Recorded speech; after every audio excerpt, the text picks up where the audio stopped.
여호수아 6장 15절에서 21절에 있는 말씀입니다. 여호수아서 6장 15절에서 21절에 있는 말씀.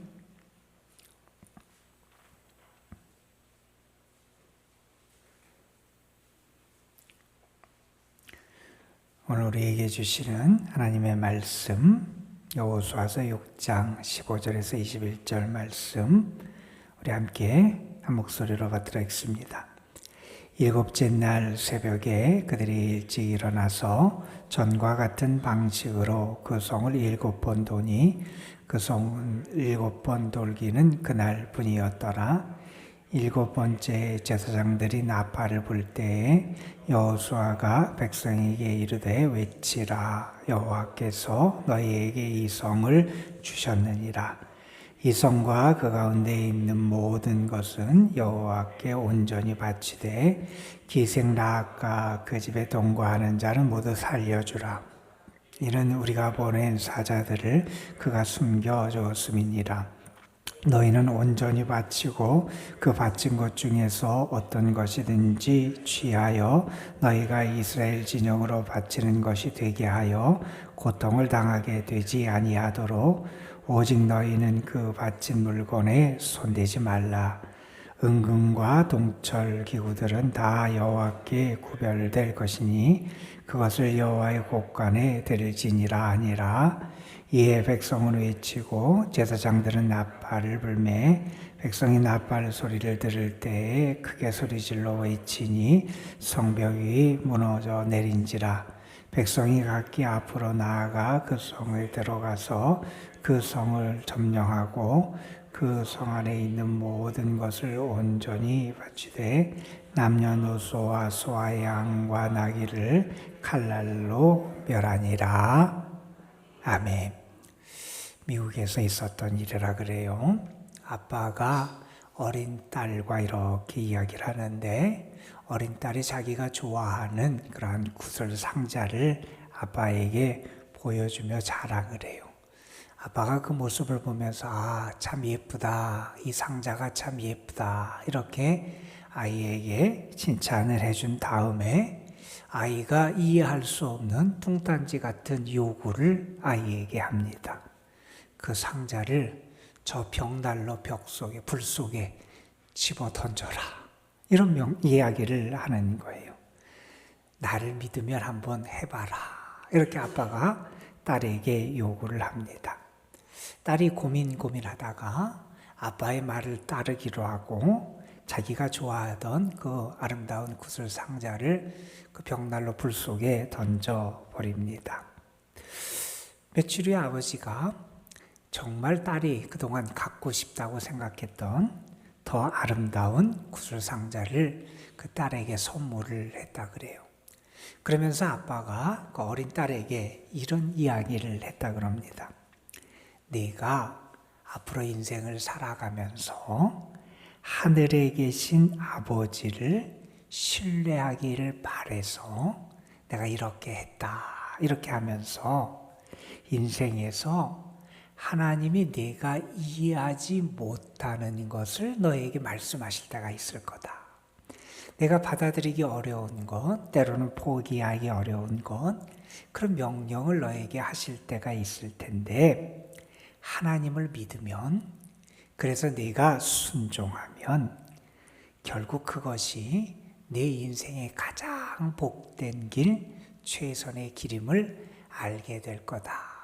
이 아이가 알아들을 수 있도록 그러한 교훈을 아버지가 줬다 그럽니다. 우리가 하나님의 역사를 이루고 약속된 축복을 누리기 위해서 우리에게 무엇보다 필요한 게 믿음이라고 하는 거지요. 그런데 우리의 믿음이 우리 앞에 있는 현실의 벽에 부딪히고 현실의 장애물 앞에서 제대로 작동하지 않을 때가 있는 것 같습니다.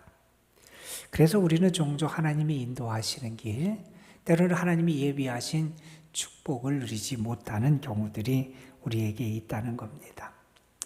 우리가 우리 자신에게 하나님의 약속을 성취하고 승리할 믿음이 있는지 그렇지 않은지를 가늠할 수 있는 한 지표가 있는데 그건 다른 것이 아니라 순종이라고 하는 것입니다. 그래서 어느 분은 그런 얘기를 합니다. 정말 우리의 믿음의 절정이 어디에서 드러나느냐? 내 자아를 버리고 하나님의 뜻에 온전히 순종할 때 그게 정말 믿음의 절정이다 하는 이야기를 합니다. 우리가 아는 것처럼 사무엘 선지자를 통해서 하나님께서 하신 말씀이 있지요. 순종이 제사보다도 낫다. 순종이 하나님께 드리는 예배보다, 어떤 의미에서 예배의 핵심이 하나님의 말씀을 듣고 순종하는 데 있음을 우리가 기억할 필요가 있습니다. 그런데 여러분, 우리가 누군가에게 순종한다고 하는 건, 특별히 우리가 하나님의 뜻에 순종하며 살아간다고 하는 것은 사실은 쉽게 얻어지는 능력은 아니에요. 오늘 우리는 이스라엘 백성의 모습을 보면서 그들에게 나타났던 하나의 아름다운 모습을 발견하게 됩니다. 우리는 세상을 살아갈 때 시련도 없었으면 좋겠고 어려움도 없고 그렇게 편안하게 살기를 기대할 때가 참 많이 있어요. 험한 길을 걸어가는 게 아니라 아주 잘 다져진 평탄한 길, 평탄한 고속도로 같은 인생길을 걸어가기를 기대할 때가 있습니다. 어느 분이 자기가 경험한 이야기를 해요. 그분이 지방 시골에 사시던 분인데 한 번은 큰 태풍이 몰아친 때가 있었다는 거예요. 그런데 그 나무들, 그렇게 튼튼해 보이던 나무가 쓰러지고 만 거예요. 겉으로 보기에는 아주 크고 겉모습은 커다라고 보이는데 사실 그 나무가 쓰러진 다음에 보니까 그 뿌리가 그 나무의 겉모습에 비해서는 초라하더라 하는 겁니다.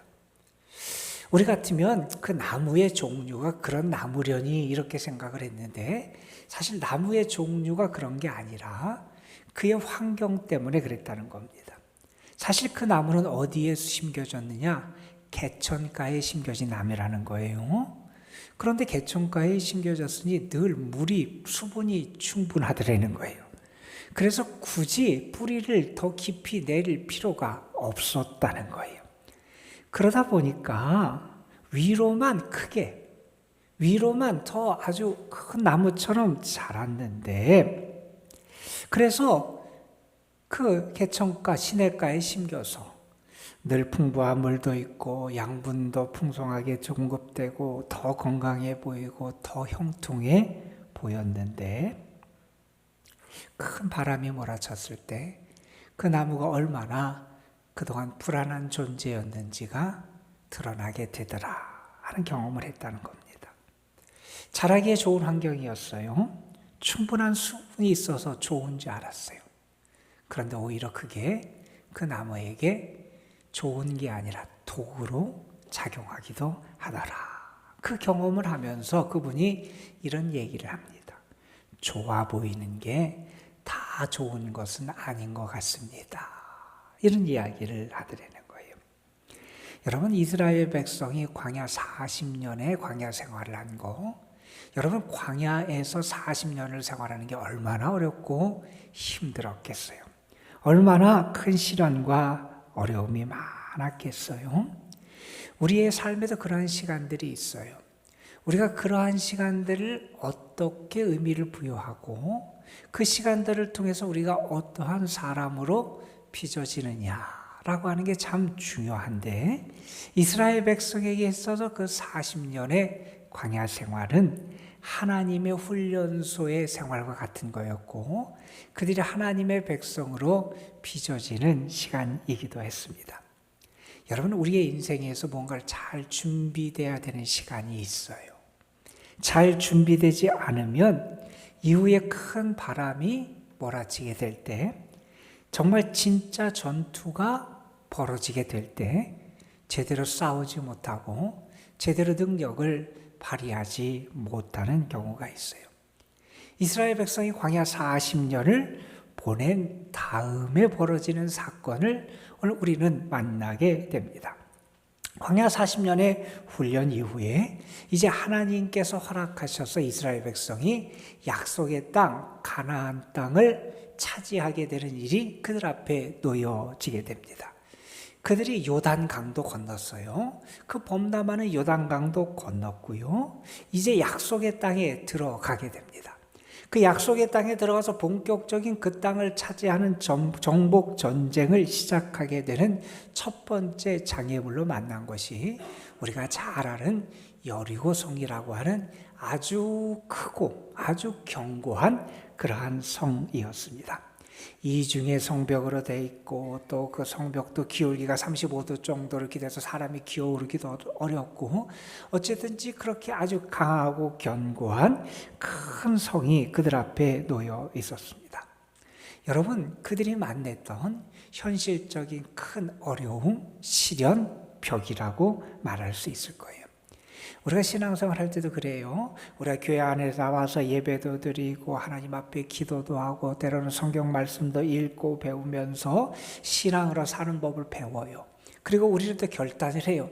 그리고 우리가 세상으로 나아가는데 그러면 세상 앞에서 편안하고 쉬운 길만 우리 앞에 있었으면 좋겠는데 세상 앞에서 우리가 만나는 그러한 것들은 이스라엘 백성이 만났던 여리고성과 같은 거대한 장벽들 혹은 현실의 벽이 우리 앞에 놓여 있습니다. 그런데 이스라엘 백성이 그것을 이겨내게 되잖아요. 여리고성을 점령하게 돼요. 하나님께서 아주 독특한 방법으로 이스라엘 백성에게 전투에 임해서 여리고성을 정복하게 하시는데 하나님께서 나중에 이런 방법을 다시 사용하지 않으셨어요. 아주 독특한 방법을 통해서 이스라엘 백성이 승리할 수 있도록 역사하세요. 그런데 이 전쟁이 본격적으로 이루어지고 하나님께서 이스라엘 백성들에게 지시하신 것을 이스라엘 백성이 따르기 이전에 하나님께서 여호수아서 6장 2절에 보면 이런 말씀을 하세요. 내가 여리고와 그 왕과 용사들을 내 손에 넘겨 주었다. 하나님 먼저 이런 말씀을 하세요. 아직 전쟁이 일어나지도 않았는데 본격적으로 그들이 움직이지도 않았는데 그들에게 무언가가 사실 벌어지지도 않았는데 하나님은 뭐라고 말씀하시냐면 내가 이미 그 성과 왕과 용사들 그들을 다 내 손에 넘겨 주었다. 이런 말씀을 하세요. 여러분, 이스라엘 백성들이 하나님의 명령을 받고 일주일 동안 그들이 움직이게 되잖아요. 하루에 한 바퀴씩 여리고성을 이스라엘 백성들이 쭉 돕니다. 그리고 마지막 날 7바퀴를 돌고 하나님이 지시하신 방법으로 그들이 소리를 지르고 나팔을 불며 하나님 외치라 할 때 외칠 때 그 성이 무너지게 되는 그런 일이 벌어지게 돼요. 여러분, 이스라엘 백성들이 그 성을 돌 때 하나님께서 아주 재밌는 명령을 하셨어요. 어떻게 명령하셨냐면 침묵해라. 그런 명령을 하셨어요. 왜 하나님이 침묵하라 그러셨을까? 아마 그동안 광야 생활을 하면서 이스라엘 백성이 무슨 일을 만날 때마다 했던 것을 원망하고 불평하는 거였으니까 그런 걸 하지 말고 그냥 침묵해라 이렇게 말씀하셨다고도 이해할 수 있겠지만 아마도 하나님께서 그들에게 침묵을 명하신 것은 다른 생각도 말고 다른 말도 하지 말고 오직 하나님만을 바라보고 하나님의 명령만을 바라보고 하나님의 약속만을 바라보게 하시기 위해서 하나님이 그렇게 하신 것이 아닌가 생각을 하게 됩니다. 그런데 여러분, 지금 이스라엘 백성의 상황을 한번 잘 생각해 보세요. 지금 그들은 무엇을 하고 있냐면 전쟁을 하고 있어요. 그런데 하루에 한 바퀴씩 이스라엘 그 많은 사람이 그 여리고성을 이렇게 돈다고 하는 거, 에워싸고 돈다고 하는 거, 그거는 보통의 전쟁의 방법이 아니잖아요. 여러분, 전쟁은 장난이 아니잖아요. 전쟁에서 진다라고 하는 것은 그들이 가진 것을 빼앗길 뿐만 아니라 그들의 생명까지도 빼앗길 수 있는 아주 심각한 게 전쟁이잖아요. 그런데 그들은 아주 이상한 방법을 합니다.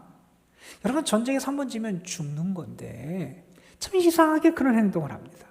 더군다나 지금 그들이 빨리 전쟁을 해서 그들과 싸워서 여리고성 사람들을 함락해 버려야 될 것 같은데 일주일의 시간을 끌잖아요.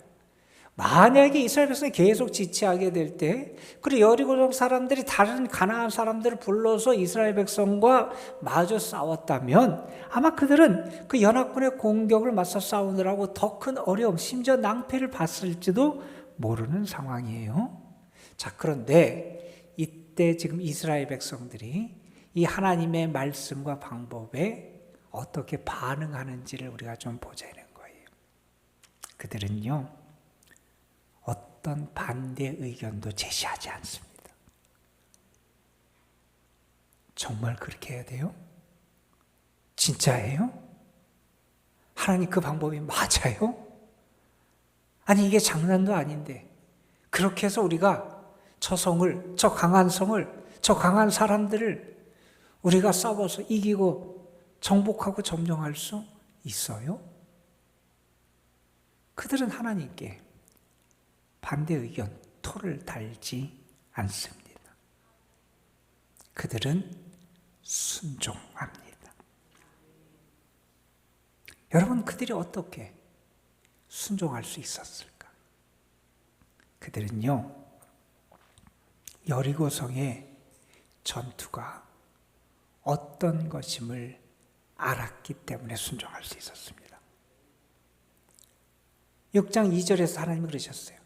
싸움이 일어나기 전에 내가 이 성과 왕과 용사들을 네 손에 넘겨주었다. 이게 무슨 얘기입니까? 누가 싸운다는 거예요? 하나님이 싸우신다는 겁니다. 우리는 자꾸 내가 해야 되고 우리가 싸우고 우리가 돌격해야 된다고 생각합니다. 여러분, 그들이 무장한 무장, 그들이 전쟁을 대비해서 갖췄던 무장도 전투의 무장이 아니에요.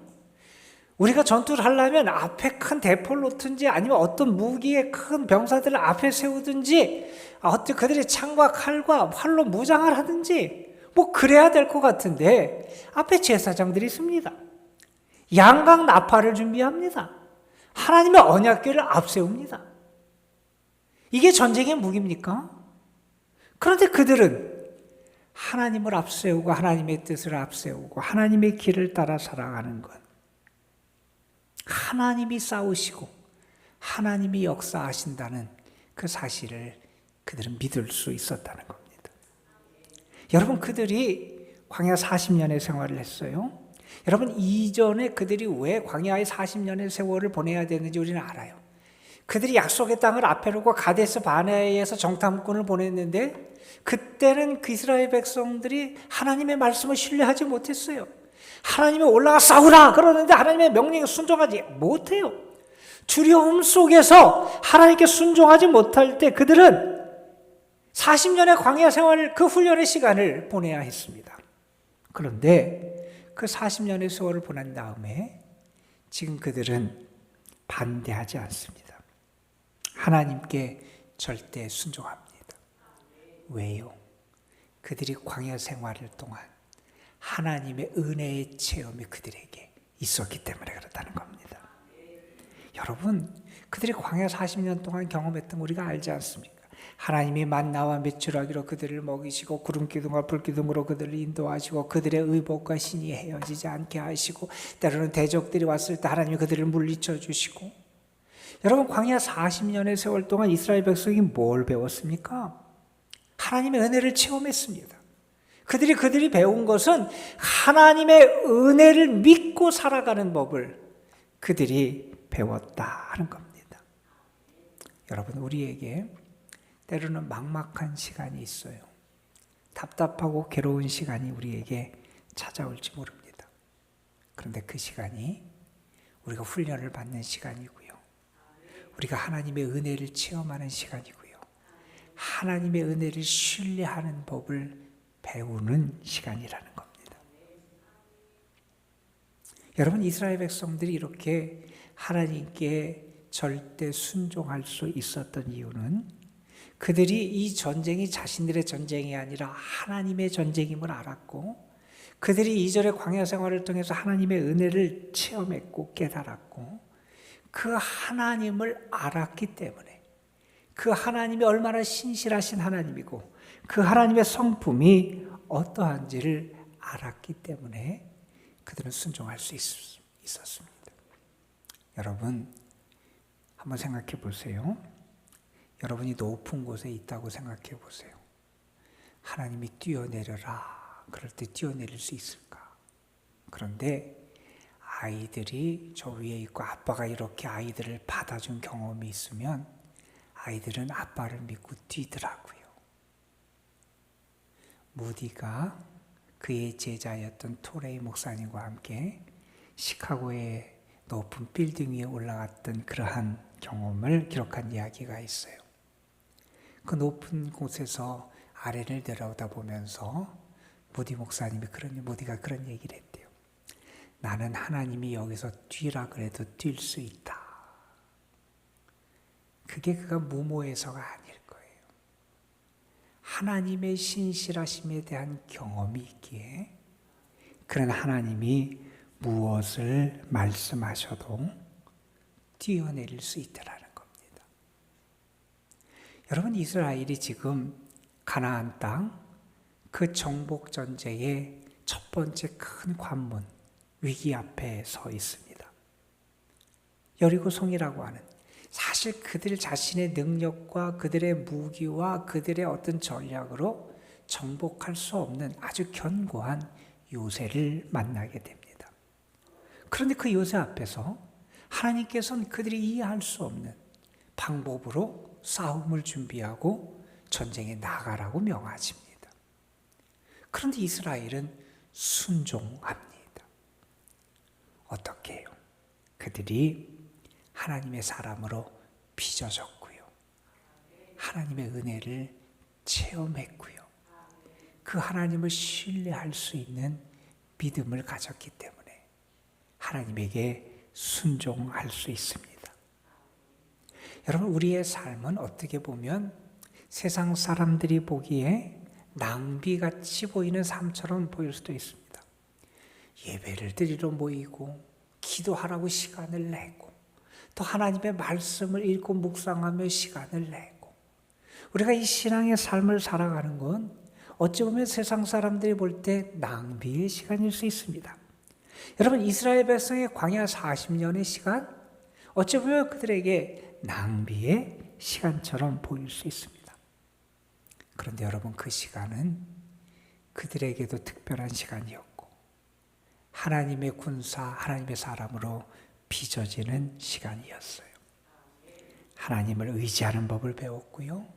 하나님의 음성을 듣고 분별하고 순종하는 법을 배웠고요. 하나님의 뜻대로 살아가는 법을 배웠던 게 그 광야의 시간이었어요.